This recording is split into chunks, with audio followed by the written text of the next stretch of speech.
My biggest mistake in real estate investing. A little bit about my story is I've been exposed to real estate, really since we were 7 years old. My dad owned rental properties. We'd go out and renovate them. So we were always exposed to real estate. My dad actually did a lot of multifamily, so duplexes, triplexes, fourplexes. That's something that he was very, very involved in. And I was always interested in owning real estate and being a part of that. But what I didn't know was the power of leverage. I didn't know that you could get a loan for the big majority of the purchase, right? So I said, duplexes, when I was 16, 17, 18, they're going for $200,000 here in Utah County. I said, all right, well, $200,000, there's no way I can buy something like that. I was working, mowing lawns, working at a call center, and I had, probably about $9,000 that I had saved up, that I had ready to do something with. And if I would have known what the actual goal was, I probably would have buckled down and made something work. But what I didn't know is that you can buy a duplex, triplex, fourplex, and back then it was a little easier than it is now. But you can do it 3.5% down. So I could have bought, a decent duplex, maybe 3-bed, 1 bath, 3-bed, 2 bath on each side for a little over $200,000. Something like that today is worth close to $500,000. So, between debt pay down and just appreciation from when I was 18 to now 25 in those 7 years, that one property could have made me, $300,000.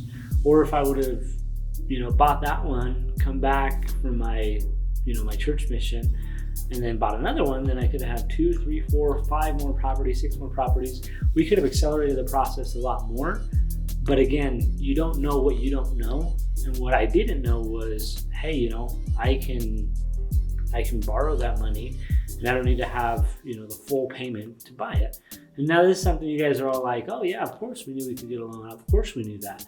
But the other things that I didn't know was, hey, you can get a cosigner. You can have someone, even though my income maybe wasn't high enough to qualify, which I think for a duplex where it was there, I probably could have qualified. But even if I couldn't have qualified, buy a house with an accessory apartment, have your parent or have somebody else co-sign with you. That way you can use their income to qualify and buy this property. And if you're buying this property, then, you're starting in the race. Made in real estate through a couple different forms, right? Your appreciation, which is something we've seen rapid increase the last 3 or 4 years. Your debt pay down. So every time you make your monthly payment, a portion of that goes to principal, and that's taking away the debt that you owe on the property, which is increasing your equity. Your tax benefits that are associated with the property. And honestly, this last year I had huge tax benefits from owning real estate. Big game changer when it came to my income tax. And then number 4 is your cash flow, right? If you had a duplex, I don't know, obviously say I would have bought that duplex, $200,000 or so, monthly payment on it would have been maybe $1,200. Each side back then was maybe renting for, $700-800. Now each side would be renting for $1,200. Monthly payment stays the same, and so that'd be cash flowing, $1,200 a month. If you do your true cash flow after everything, maybe like $800 a month. But still, $800 a month for just doing a little $7,000 down payment back then, that would have been a big game changer, and it would have accelerated the process. And now I could either keep that and keep the cash flow there, or sell it, take $300,000 in equity and roll that into, 2 fourplexes and keep growing that way, or do something like that. But bottom line is we could have done something. So my biggest mistake was not starting soon enough.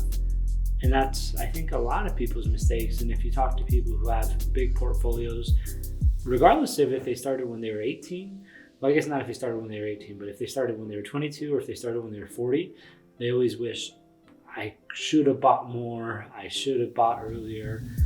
There's ebbs and flows in the market, but if you buy good properties that are going to cash flow, you just ride through the ebbs and flow, and then everything eventually goes up, and everything eventually takes care of itself.